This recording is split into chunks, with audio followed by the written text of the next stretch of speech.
Narcissists will walk way ahead of you, they say. But I find it funny how humans are not, always cookie cutter. Mine never walked far ahead of me. He would walk far behind me. Mind you, he's taller than me, so we would be walking at a normal pace, and then just out of the blue, he's like way behind me, right? And I asked him, I was like, why the heck are you doing that? What do you mean? I said, you know what you're doing. Why are you walking way behind me like that? He's like, oh, you know what? That's just what I'm used to doing. I like to walk behind and scan the area and make sure things are safe. And if it's not safe, I'll be able to catch it. It's my way of protecting you. I said, you can't protect nobody with you being right beside me? No, it's just easier to be able to scan. I said, look, I'm not doing that. You are extremely far behind. Either you go sit in the car if you don't want to be here, or you can do the shopping and I can give you the list and I'll go sit my tail in the car. Me and kids, this is not gonna happen. It's weird and I don't like it. And so I remember the second time he did it, I went and I sat my tail in the car. I was like, I'm not doing that. These are games I am not playing. Okay? I sat in the car, I messaged him with all we needed. He didn't like that. But he ain't doing no more. But here's the thing that I find funny is one of the weird reasons why I did stay, it was like a real brief excuse, is that I'm like, man, who's gonna be there to protect me? And I'm like, girl, I'm gonna have to protect myself. Like what I'm doing now. What kind of thought is that to pop up in my head, right? We was in Las Vegas, y'all.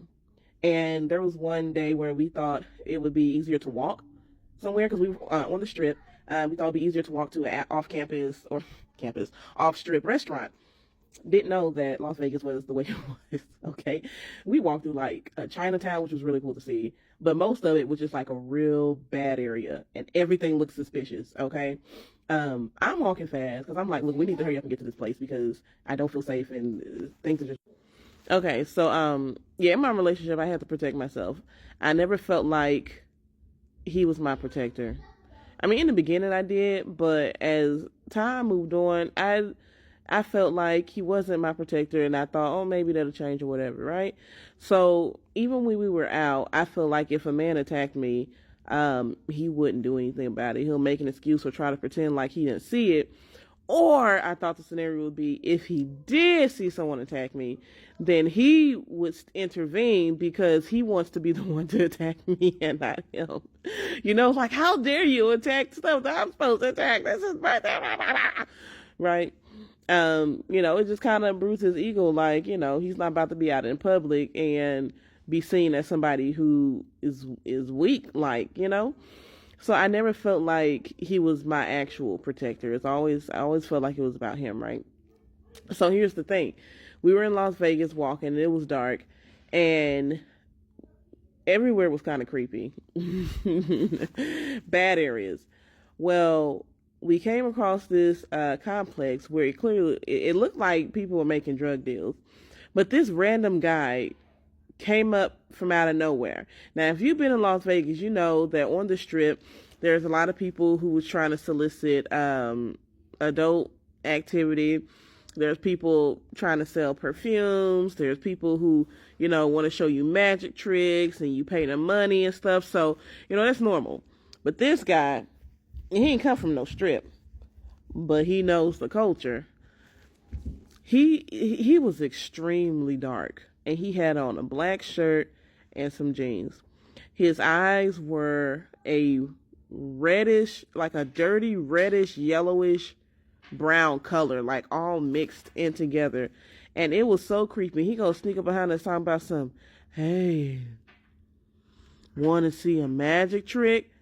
I said, nope. In my head, I said, nope. And I started walking faster.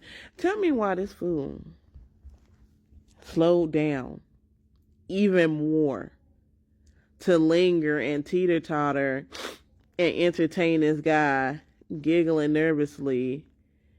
And at first I'm like, come on, let's go. Nope. So eventually I'll be like, you know what? You want to entertain him, you entertain him. I'm about to get to this restaurant. So I sped up. You hear me? I was almost jogging, okay? And I had gotten to an uncomfortable distance ahead of him. And it was at a certain point where I heard him like, what in the world? And so he was like, oh, I gotta go. She's taking off. And he's like, no, thank you, man. And so then he hurried up and left the guy, and he pretty much had to jog to me. He's like, man, you walking so fast. Where you go? I said, you might want to go stay and entertain this creepy guy in this terrible looking neighborhood, but I'm not about to get got. I said, you making foolish decisions. I'm not playing around with my life like that. Child. So my calves are hurting, child. I was exercising and I didn't stop. I didn't slow down until we got to the restaurant. Needless to say, we took an Uber back to the hotel. But he like would do stuff like that. That's just crazy. Like things that I felt like were a danger, he'd be slow at. Or things that I'm just scared of, like those flying bugs or whatever. I'm like, oh my gosh, can you kill it? Can you kill it? And he'll try to act like he don't see it. I don't see it. And I'm like, right there. And it will make me so angry. And then he'll finally get up, be slow. Oh, I don't see nothing. Oh, well, it's gone now. I get it when I see it. He always did that. My urgency was never his urgency. My fears were never his fears. He was never concerned about me fearing for my life or me being afraid from some bug or anything like that. So I literally had to be my own protector. You know, a lot of guys say, oh, a lot of women want to be the man. Sometimes we ain't got no choice but to be the man, especially when you're with a man who refuses to actually be your protector, but boasts about being a protector because he has violent fantasies and he has a big man gun and a small gun. That's how he feels he's your protector. So I just think it's interesting how humans and even narcissists are not cookie cutter, you know? So that's my yap.